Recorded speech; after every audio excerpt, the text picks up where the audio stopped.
eta warna rumah tangga teh meunang nyieun duaan, sanes meunang nyieun salaki, sanes meunang nyieun pamajikan.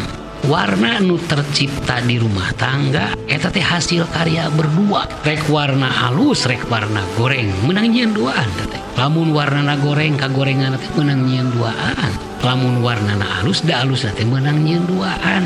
Tah salami ieu mah pan teu nyambung eta teh. Lamun goreng silih teu meuleukeun pan maneh ieu teh naon maneh pan gitu siga budak ogo nurun ti maneh pan gitu eta teh. Padahal mah saresna teu da duaan. Rek kagorengan meunang nyieun duaan, rek kahadean ge meunang nyieun duaan di rumah tangga mah.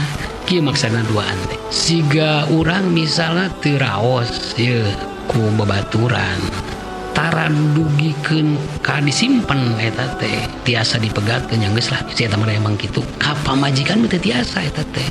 Ta eta bentenna hukum di rumah tangga teh.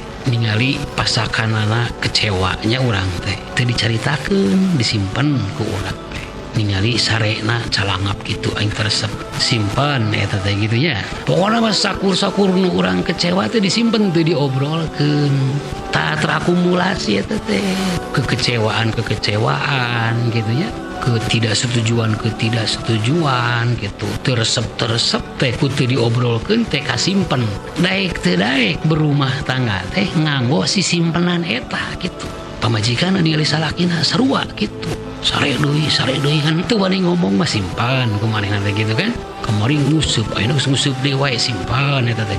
Tah jadi rumah tangga teh dibangun teh ku silih teu meuleukeun tina kekecewaan gitu eta teh.